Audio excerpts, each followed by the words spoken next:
चलिए और एक और बड़ी खबर की बात कर लें। आज एआईएमआईएम के राष्ट्रीय अध्यक्ष असदुद्दीन ओवैसी कानपुर के दौरे पर रहेंगे। कानपुर के जाजमऊ में मौजूद अकील कंपाउंड में एक सभा को ओवैसी संबोधित करेंगे। एआईएमआईएम यूपी के आगामी विधानसभा चुनाव को लेकर सियासी जमीन मजबूत करने के लिए लगातार सभाएं कर रही है। लखनऊ, संभल और प्रयागराज के बाद असदुद्दीन ओवैसी कानपुर पहुंच रहे हैं। तो बड़ी जानकारी आपको दे रहे हैं। एआईएमआईएम के राष्ट्रीय अध्यक्ष असदुद्दीन ओवैसी कानपुर के दौरे पर आज रहेंगे। यहां पर एक जनसभा को भी संबोधित करेंगे। चलिए और ज्यादा जानकारी के साथ हमारे संवाददाता रतीश त्रिवेदी हमारे साथ जुड़ गए कानपुर से। रतीश, एआईएमआईएम चीफ असदुद्दीन ओवैसी विधानसभा चुनाव के मद्देनजर सियासी जमीन मजबूत करने की कोशिश में जुटे हुए हैं। चाहे लखनऊ दौरा हो, अयोध्या हो, संभल हो और प्रयागराज हो, उसके बाद आज कानपुर में उनका दौरा है। किस तरह की तैयारियां हैं? देखिए, उत्तर प्रदेश की सियासत पल पल रंग बदल रही है और गठबंधन का शक्ल छोटे छोटे दल लेते जा रहे हैं। आज अगर बात की जाए तो एआईएमआईएम के चीफ असदुद्दीन ओवैसी कानपुर पहुंचेंगे। लखनऊ, प्रयागराज, संभल के बाद कानपुर पहुंच रहे हैं और कानपुर में कार्यकर्ताओं ने खासी तैयारी की है। जाजमऊ इलाके के अकील कंपाउंड, जो पहले खुशबू मैदान के नाम से जाना जाता था, वहां पर उनका कार्यक्रम रखा गया है। पार्टी के कार्यकर्ताओं द्वारा 500 लोगों का कार्यक्रम मांगा गया था, यानी जिला प्रशासन और पुलिस से इजाज़त मांगी गई थी, लेकिन 500 की जगह 100 लोगों की इजाज़त दी गई है, यानी 100 लोग जनसभा में रह सकते हैं।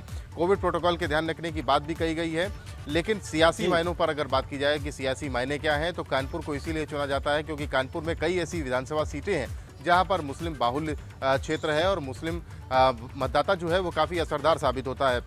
कानपुर महानगर की अगर 10 सीटों की बात की जाए तो 10 में से 3 ऐसी सीटें हैं जो आर नगर है, सीसामऊ है और कैंट की सीट है, जहां पर मुस्लिम मतदाता लगातार निर्णायक भूमिका निभाता आता है। और इसीलिए एआईएमआईएम के चीफ जो आ रहे हैं वो जाजमऊ इलाके में अपनी सभा को कर रहे हैं, जहां पर मुस्लिम बाहुल्य क्षेत्र जिसे कहा जा सकता है। पिछले 2017 के चुनाव की बात की जाए तो 2016 में जीआईसी मैदान कानपुर में एक रैली शुरू की थी। आर नगर विधानसभा से रबीउल्ला नाम के एक प्रत्याशी को एमआईएम ने उतारा था, लेकिन एमआईएम का प्रत्याशी 1500 वोट ही पा पाया था और उसके बाद उसकी बुरी हार हुई थी। लेकिन 2017 से 2022 के बीच उत्तर प्रदेश में एमआईएम ने अपनी सक्रियता काफ़ी ज़्यादा बढ़ाई है और इस बार एमआईएम ये मान रहा है कि बिहार का जो प्रदर्शन रहा था, बंगाल का जो प्रदर्शन रहा था, उससे बेहतर प्रदर्शन उत्तर प्रदेश में एमआईएम करेगी और इसीलिए सियासी गठजोड़ की बातचीत कही जा रही है। तमाम भागीदारी मोर्चा बनाए जा रहे हैं और मोर्चे के साथ साथ एमआईएम अपनी एक्टिविटीज़ को उत्तर प्रदेश में बढ़ा रही है। कानपुर काफ़ी ज़्यादा कानपुर के कार्यकर्ताओं और नेताओं की बात की जाए, तमाम लोग एमआईएम को दरकिनार कर रहे हैं, लेकिन मुस्लिम बाहुल्य क्षेत्रों में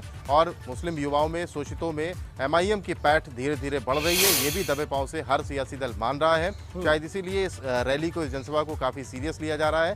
हालांकि 100 लोगों की इजाज़त जरूर दी गई है, लेकिन जाजमऊ इलाके में एमआईएम की रैली में, ओवैसी की रैली में भारी भीड़ जुटने की भी संभावना ये देखने वाली बात होगी कि 100 लोगों को प्रशासन ने इजाजत जरूर दी है, लेकिन वहां पर कितनी भीड़ उमड़ती है इस पर जरूर नजर रहेगी। आपका बहुत शुक्रिया, आप नजर बनाए रखिएगा रतीश।